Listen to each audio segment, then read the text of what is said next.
उम्मीद करता हूँ आप सारे खैरियत से होंगे। वेलकम करता हूँ वाइट साइड के एक और ज़बरदस्त लेक्चर में, और एक ऐसा प्लेटफॉर्म के जहाँ पे आप सिर्फ एक सब्जेक्ट नहीं बहुत सारे सब्जेक्ट को बहुत सारे टीचर हज़ार के साथ इंशाल्लाह पढ़ेंगे, वो भी कम्प्लीटली फ्री। तो आपको पता है कि हम फर्स्ट ईयर केमिस्ट्री में इक्विलिब्रियम चैप्टर पढ़ रहे हैं, और इक्विलिब्रियम चैप्टर का एक और अहम टॉपिक जिसको हम कहते हैं solubility product and we can say precipitation reactions. तो यहाँ पे थोड़ा सा हम इसको एक्सप्लेन करने की कोशिश करेंगे कि ये हमारे पास जो सॉल्युबिलिटी प्रोडक्ट है, वी कैन से कि इट्स अ एप्लीकेशन ऑफ ले चैटल प्रिंसिपल। ये एप्लीकेशन है ले चैटल प्रिंसिपल की। किस तरह ये एप्लीकेशन है, तो अगर आपको याद हो तो वहां पे हमने बात की थी कि हमारे पास ले चैटल प्रिंसिपल में हम किसी भी रिएक्शन पे, किसी भी इक्विलिब्रियम पे, केमिकल इक्विलिब्रियम पे अगर हम उसको डिस्टर्ब करें तो उसके ऊपर क्या असर पड़ सकता है। तो वहां पे हमने कंसंट्रेशन, प्रेशर, वॉल्यूम, टेम्परेचर और कैटलिस्ट का रोल वहां पे किया था, और वो हमें बताता है कि इक्विलिब्रियम किस डायरेक्शन में मूव करेगा, रिएक्शन किस डायरेक्शन में मूव करेगा, फॉरवर्ड रिएक्शन होगा, बैकवर्ड रिएक्शन होगा, ठीक है, या किसी भी डायरेक्शन में मूव नहीं कर, रिएक्शन अपनी ही इक्विलिब्रियम में रहेगा, बोथ साइड या rate of both side will be equal. यहीं पे हमारे पास जो सॉल्युबिलिटी प्रोडक्ट कांस्टेंट होता है, उससे हमें ये इंफॉर्मेशन मिलती है कि ये रिएक्शन किस डायरेक्शन में मूव करेगा, नंबर वन। सेकंड, इसके साथ हमें ये भी इंफॉर्मेशन मिलती है कि हमारे पास ये सॉल्यूशन सैचुरेटेड है, अनसैचुरेटेड है, सुपर सैचुरेटेड है, और थर्ड हमारे पास ये इंफॉर्मेशन हमें मिलती है कि देयर इज एनी पीपीटी और नॉट, प्रेसिपिटेट्स है कि नहीं है। तो ये थ्री इंफॉर्मेशन हमें यहीं से मिलती है। वो थ्री इंफॉर्मेशन कौन सी है, तो the number one direction of reaction, direction of reaction, and the number two that is saturation of equilibrium, and the third one is PPTs, knowledge of PPTs, कोई PPTs है कि नहीं है। ये तीन तरह से इंफॉर्मेशन हमें कहां से मिलती है, ये इंफॉर्मेशन हमें मिलती है कि एसपी सॉल्युबिलिटी प्रोडक्ट कांस्टेंट। तो हम एक जर्नल रिएक्शन को पहले लेते हैं, ठीक है, उसी से फिर हम आगे जाएंगे।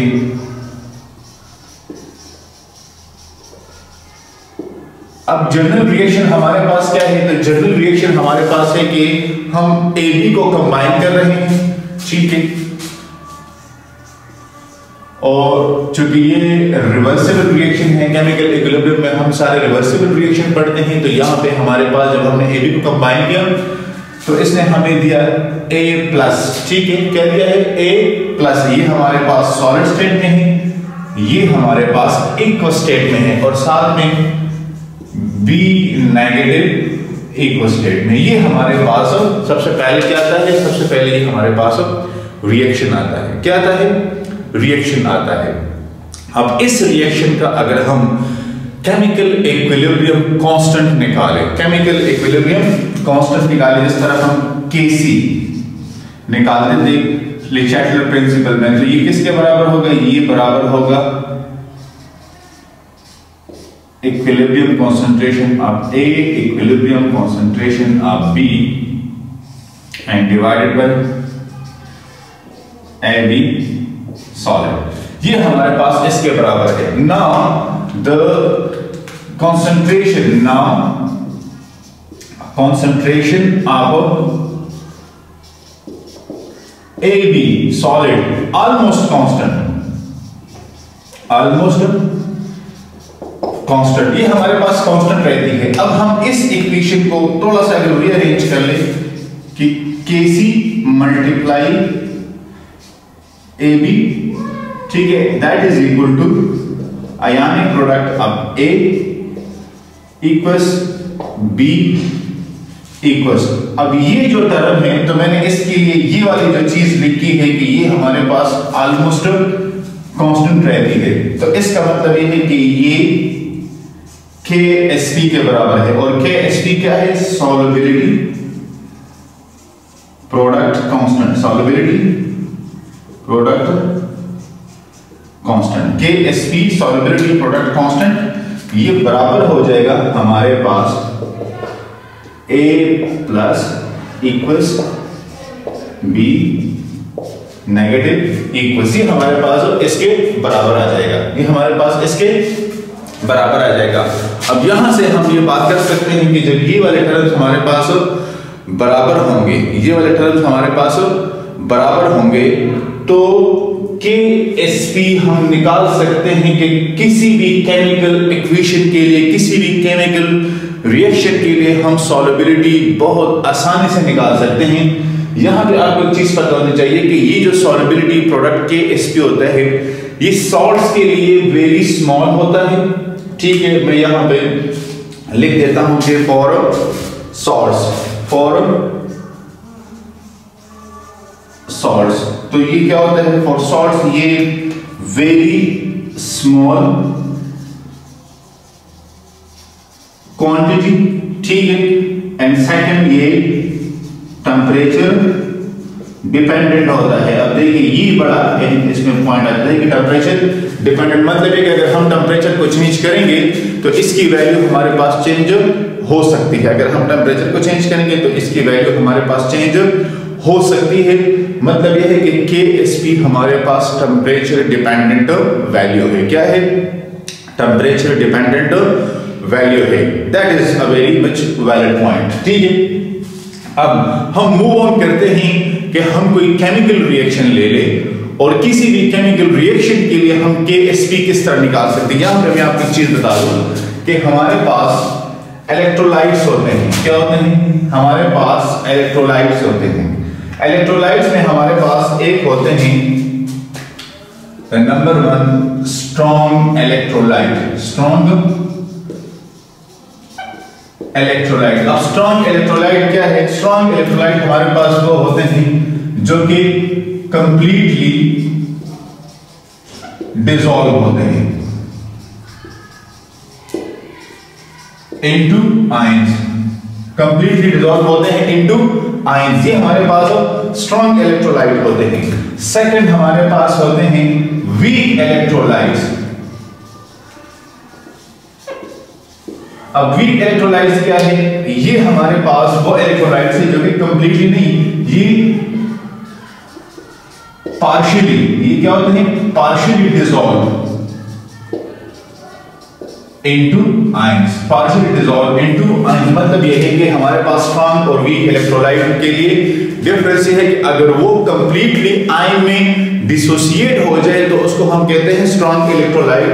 और यहां पर मैं इसकी आपको एग्जांपल दूंगा कि ये हमारे पास है सोडियम क्लोराइड। सोडियम क्लोराइड हमारे पास स्ट्रॉन्ग इलेक्ट्रोलाइट्स है। इसके आयंस कंप्लीटली डिसोसिएट हो जाते हैं, इसके आयंस कंप्लीटली डिसोसिएट हो जाते हैं, लिहाजा सोडियम क्लोराइड हमारे पास एक स्ट्रॉन्ग इलेक्ट्रोलाइट है, ठीक है।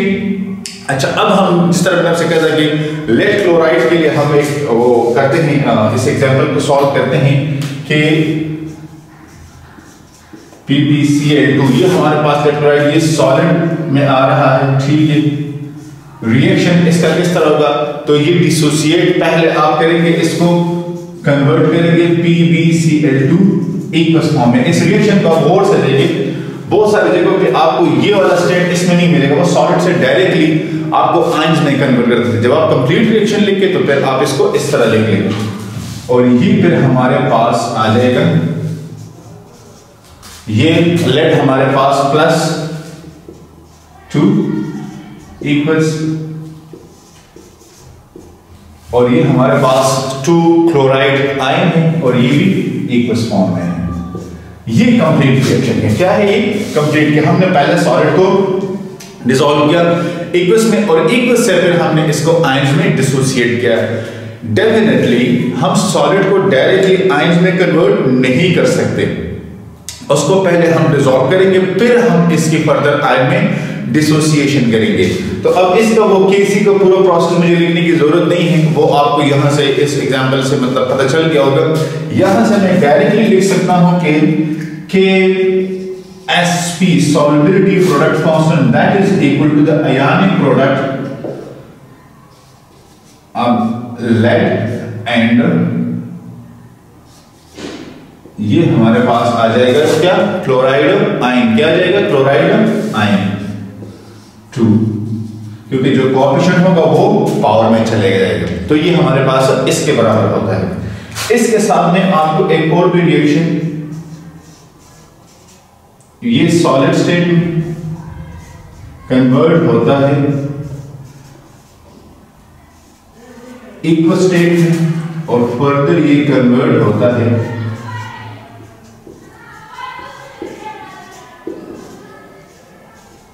ये भी इक्वस फॉर्म में और ये भी इक्वस फॉर्म में। ये भी हमारे पास लेड सल्फेट का एक कंप्लीट रिएक्शन है।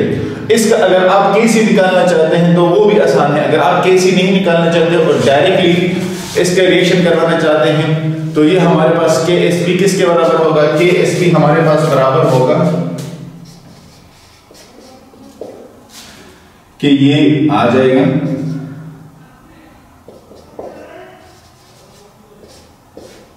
Product, concentrated product of lead and sulphate ion, ठीक है। और इसकी वैल्यू हमारे पास कितनी आती है, that is equal to 1.6 into 10 raised the power कितनी आएगी, ये कांस्टेंट वैल्यू हमारे पास -825 डिग्री सेंटीग्रेड, 825 डिग्री सेंटीग्रेड, ये हमारे पास इसकी वैल्यू आती है। मतलब ये कि इस रिएक्शन के लिए KSP की वैल्यू इस टेंपरेचर पे या रूम टेंपरेचर पे हमारे पास कितनी है, 1.6 into 10 raised the power -8। जो कांस्टेंट है, ऐसी कोई यूनिट यहाँ पे नहीं है।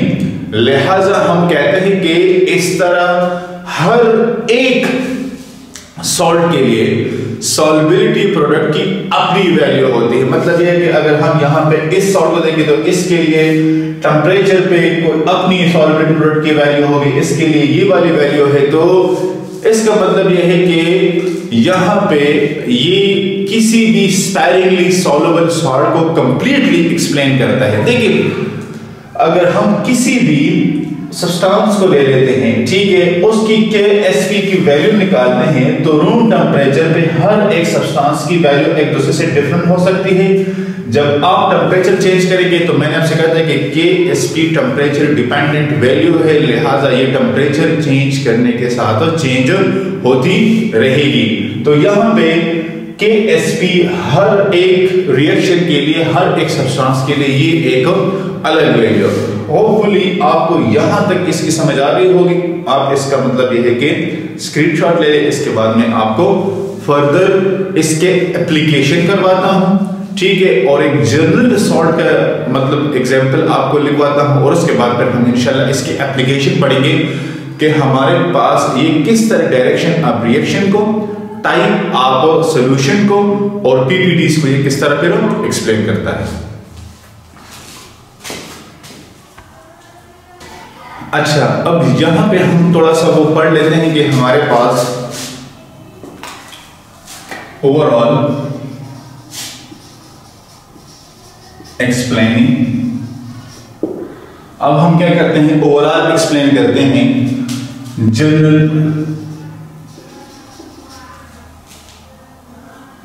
Sparingly soluble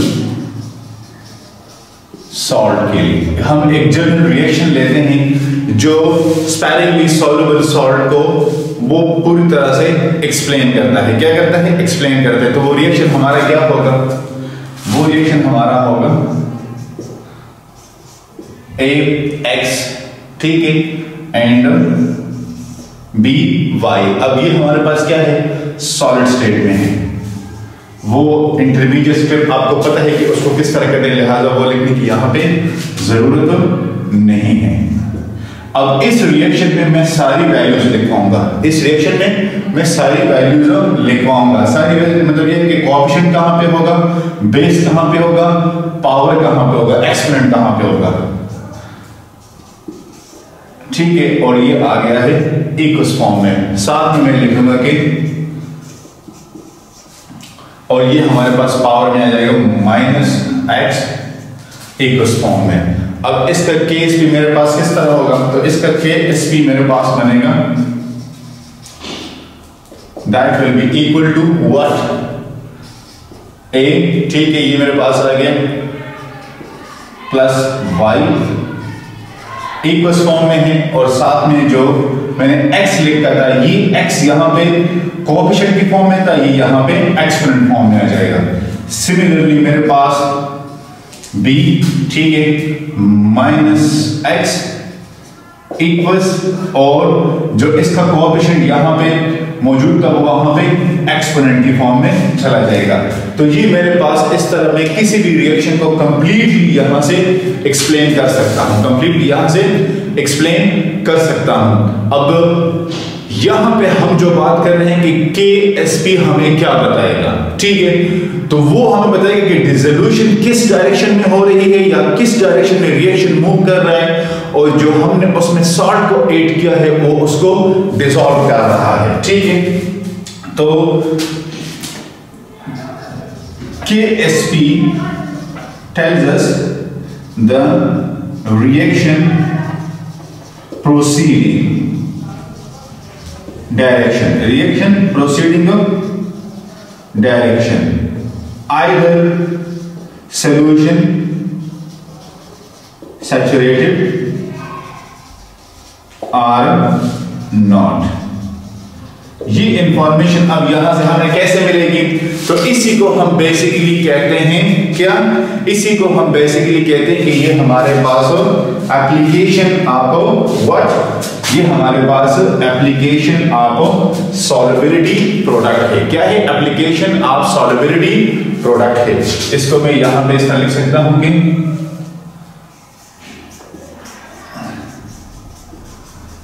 applications of KSP, applications of KSP solubility product constant.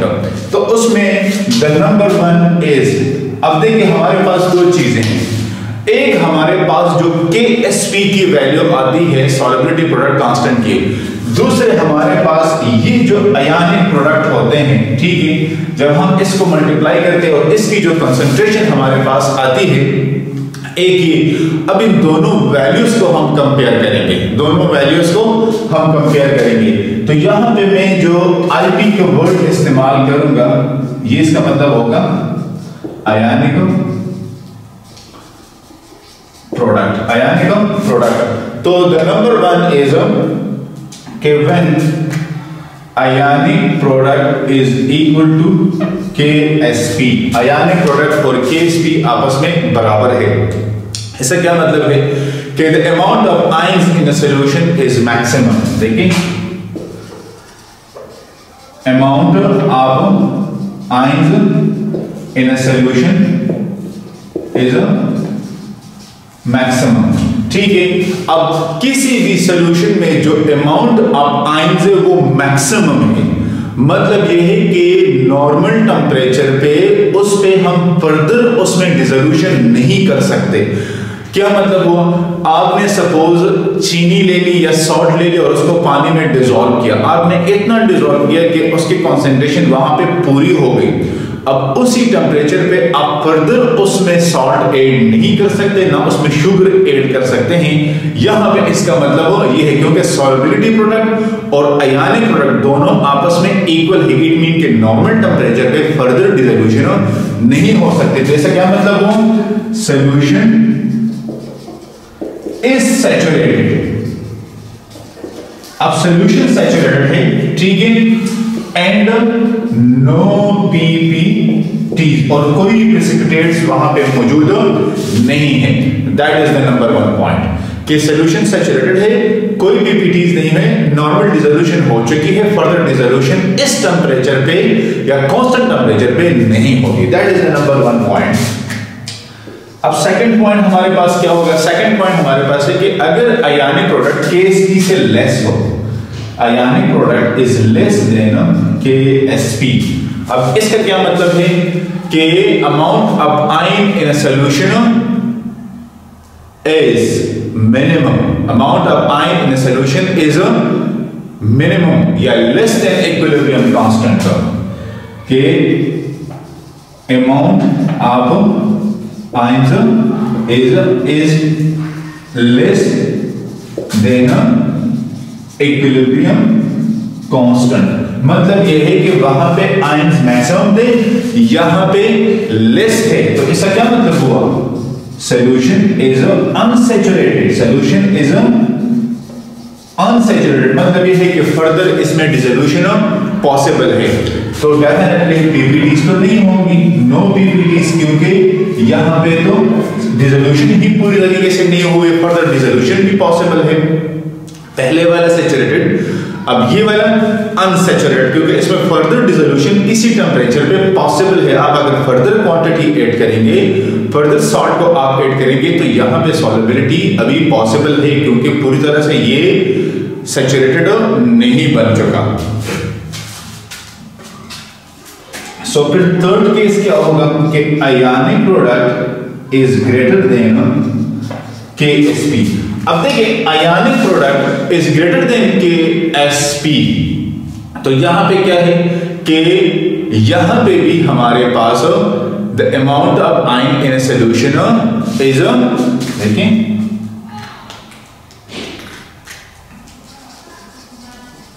amount of ions is less than equilibrium constant, but solution is super saturated, solution is super saturated। यहां पे हमारे पास जो solution है वो super saturated है। क्या है? super saturated solution हमारे पास बन चुका है, और it can accommodate more ions, it can accommodate more ion। यहां पे अगर हम फर्दर इसमें ऐड करेंगे तो accommodate कर सकते हैं टेम्परेचर पे, लेकिन आपने यहां पे ये बात याद रखनी है कि super saturated does not remain super for a long time. Super saturated solution does not stay super saturated for longer time. अब ये जो सुपर सैचुरेटेड सॉल्यूशन होता है, ये ज्यादा देर के लिए सुपर सैचुरेटेड नहीं रह सकता। क्यों नहीं रह सकता? क्योंकि इसमें जो डिसोल्यूशन ऑफ आयंस है वो एक्सेस है, ठीक है। अब अगर हम इसमें फर्दर, मतलब ये है कि अगर थोड़ा सा इसका टेम्परेचर कम करेंगे, देखिए लेट सपोज आपने 1 लीटर वाटर लिया और उसमें आपने 0.5 kg के शुगर ऐड किया और उसको डिसॉल्व किया, ठीक है। आपने पूरी तरह से स्टिरिंग करके वहां पे टेम्परेचर को इंक्रीज करके मोर एंड मोर आपने उसमें जो है ना वो सॉल्यूट ऐड करके डिसॉल्व कर दिया। अब जैसे ही टेम्परेचर उसका ड्रॉप होगा, तो जो टेम्परेचर के बेस पे आपने एक्स्ट्रा आयंस की वहां पे डिसोल्यूशन की है, वो रिवर्स प्रोसेस हो जाएगी, आपके पास पीपीटीज की फॉर्म में आ जाएगी, ठीक है। और ये मतलब ये है कि अबाउट द सॉल्यूशन आप चैप्टर नंबर 10 में जाएं, चैप्टर सॉल्यूशन में, वहां पे मैंने इसमें डिटेल में बात की हमारे पास टाइप्स ऑफ सॉल्यूशन क्या है, सैचुरेटेड किसे कहते हैं, सुपर सैचुरेटेड किसे कहते हैं, अनसैचुरेटेड किसे कहते हैं, ये पूरी डिटेल मैंने वहां पे। यहाँ पे हम सिर्फ KSP के साथ ये एक रिलेशन बताने की कोशिश कर रहे थे कि हमारे पास ये जो 3 कंडीशंस होती हैं एप्लीकेशन ऑफ सॉल्युबिलिटी प्रोडक्ट में, ये कैसे किसी सॉल्यूशन के मुताबिक फिर उसमें इक्विलिब्रियम जो कांस्टेंट होता है वहां पे डायरेक्शन के, और उस सॉल्यूशन में पीपीटीज है कि नहीं है, इसके मुताबिक कैसे इंफॉर्मेशन देता है। तो यहाँ पे हमारा जो बेसिक टॉपिक था वो ये वाला था। तो होपफुली सॉल्युबिलिटी प्रोडक्ट और जो प्रेसिपिटेशन रिएक्शन है, तो प्रेसिपिटेशन रिएक्शन यहाँ पे ये थे कि कौन से रिएक्शन में पीपीटीज होंगे, कौन से में नहीं होंगे, इसके मुताबिक हम मतलब यहाँ पे पढ़ रहे थे। तो होपफुली आपको इसकी समझ आ गई होगी। KSP ये पेपर में शॉर्ट क्वेश्चन में आ जाता है, एक इंपॉर्टेंट वैल्यू है, एमसीक्यूज में आ सकता है कि is it KSP temperature dependent और नॉट, तो यूर आंसर मस्ट बी कि ये टेम्परेचर डिपेंडेंट है। सेकंड एमसीक्यूज हो सकता है कि इट्स क्वांटिटी फॉर द या it's value for the salts, तो आप कह देना कि ये वेरी स्मॉल होती है। वेरी स्मॉल में मैंने आपको फिर वहां पे एक वैल्यू लिखवाई थी कि 1.6 × 10⁻⁸ 8 और 25 डिग्री सेंटीग्रेड, ये KSP की वैल्यू है लेड सल्फेट के लिए। तो ये आप एक वैल्यू फिर वहां पे मतलब कोट कर सकते हैं। होपफुली आपको समझ आ गई होगी। फिर भी अगर आपको लगता है कि कहीं पे आपको कोई कंफ्यूजन है तो आप कमेंट्स एरिया में मुझे लिख के पूछ सकते हैं। चैनल को सब्सक्राइब कर दीजिएगा, अपने दोस्तों के साथ शेयर कर दीजिएगा। मोर लेक्चर्स के लिए आप लिंक्स पे जाके देख सकते हैं, डिस्क्रिप्शन में लिंक्स दिए हैं मुख्तलिफ लेक्चर्स के। और इंशाल्लाह हम फर्दर लेक्चर को, क्योंकि फर्स्ट ईयर केमिस्ट्री ऑलमोस्ट हमारे बहुत कम लेक्चर रहते हैं, इसको हम ख़त्म करने वाले हैं। पहली दफ़ा कोई आपको यहाँ पे पूरी की पूरी एक ईयर की केमिस्ट्री ख़त्म करेगा। इसके बाद इंशाल्लाह हम सेकंड ईयर और क्लास 10 की केमिस्ट्री भी शुरू करने जा रहे हैं। मुलाकात होगी फिर किसी अच्छे टॉपिक के साथ, तब तक के लिए अल्लाह हाफ़िज़।